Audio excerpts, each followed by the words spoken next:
అత్యంత అవసరం. మీరు 2-3 విషయాలు మీరు గమనించండి. ఎక్కడి ముచ్చట్లో కాదు, మన ముచ్చట్నే. మొన్న కూడవెల్లి వాక్ కింద పంటలు ఎండిపోయినాయి, హల్దీ వాక్ కింద పంటలు ఎండుతున్నాయి. కేసీఆర్ బస్ వేసుకొని బయలుదేరంగానే కూడవెల్లిలకు హల్దీలకు నీళ్ళు వచ్చినాయా రాలేదా? అంటే ఒక గొంతుక కావాలి, తెలంగాణ సోయిగల్లా ప్రశ్నించే గొంతుక. అది మన బీఆర్ఎస్, మన కేసీఆర్. రేపు తెలంగాణ ప్రయోజనాలు కాపాడాలి అంటే మీరు నిన్న మొన్న చూసిండ్రు టీవీలలో స్టార్ట్ చేసిండ్రు. ఆంధ్ర మాజీ పిసిసి అధ్యక్షుడు శైలజానాథ్ హైదరాబాద్ని ఇంకో 10 ఏళ్లు ఉమ్మడి రాజధాని చేయాలని మాట్లాడుతున్నాడు. ఇంకొకరు ఉండవెల్లి అరుణ్ కుమార్ మాట్లాడుతున్నాడు. అట్లా చాలా మంది మాట్లాడుతున్నారు. ఇంకా రాష్ట్ర విభజన సమస్యలు ఉన్నాయి.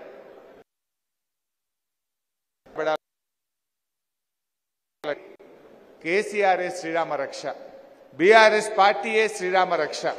దీన్ని మనం కాపాడుకోవాల్సిన అవసరం కూడా ఉంది. అందరం కూడా ఆలోచించాలి. నిన్న రాష్ట్ర అవతరణ ఉత్సవాలు జరిగినాయి. రాష్ట్ర ప్రభుత్వం ఫుల్ పేజ్ యాడ్లు ఇచ్చింది పేపర్లలో, అన్ని పేపర్లకు యాడ్ ఇచ్చింది. మీరు యాడ్ చూడండి ఒక్కసారి. మీరు గమనించిందో లేదో ఇంటికి పోయినాక నిన్నటి పేపర్ తీసి చూడండి.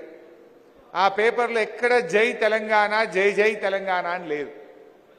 బీఆర్ఎస్ పార్టీ ఏ యాడ్ అన్నా తీసుకో, ప్రభుత్వపరమైన రాష్ట్ర అవతరణ ఉత్సవాలైనా అది ఇంకే కార్యక్రమన్నా కానీ తెలంగాణ రాష్ట్ర ప్రభుత్వం గత 10 ఏళ్లలో యాడ్ అంటూ ఇస్తే ఫస్ట్ పైన జై తెలంగాణ, ఇటు దిక్కు జై జై తెలంగాణ ఉంటుండే.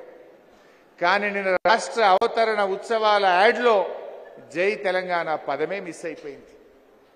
ఆ రోజు సమైక్య రాష్ట్రంలో జై తెలంగాణ అనే పదం నిషేధించబడ్డది. కానీ ఇలా రేవంత్ పాలనలో కూడా జై తెలంగాణ పదం మాయమైపోయింది. అంటే కేసీఆర్ లేకపోతే రాబోయే రోజుల్లో తెలంగాణ సోయిని వీళ్ళు ఖతం చేస్తారు, తెలంగాణ హక్కులు ఖతం చేస్తారు, కుట్రలుంటాయి.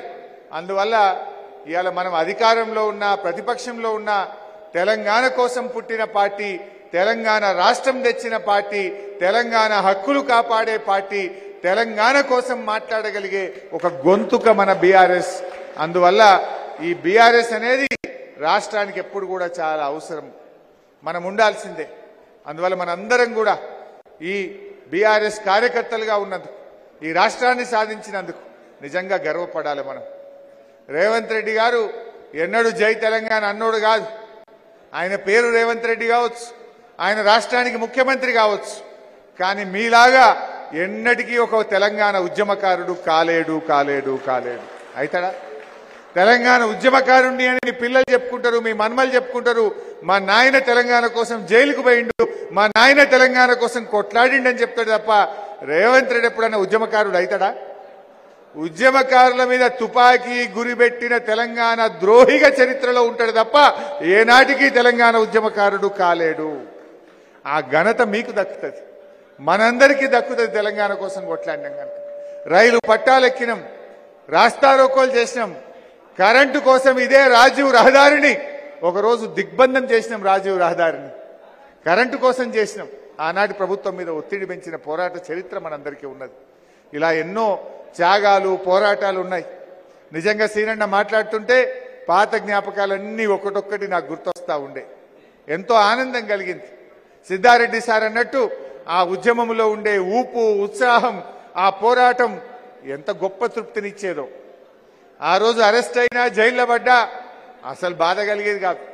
ఎస్, తెలంగాణ కోసం కొట్లాడినామని అరెస్ట్ అయినా, జైల్లో ఉన్నా చాలా గొప్పగా గర్వంగా జై తెలంగాణ అంటూ జైల్లో నుంచి బయటకు వచ్చినాం, జైలు లోపలికి పోయినాం తప్ప భయపడలేదు. సో అలాంటి ఒక గొప్ప చరిత్ర మనందరికీ కూడా ఉన్నది. అందులో మన సిద్దిపేటకు ఉన్నది.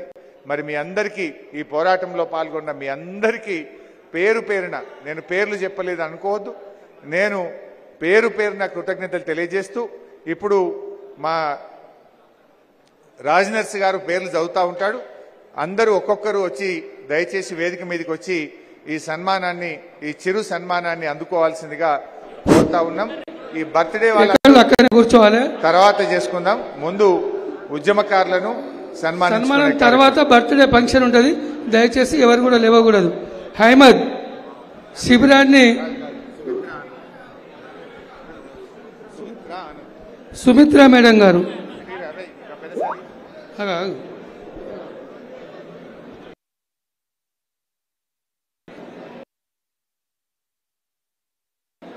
వంగపల్లి శ్రీనివాస్ గారు.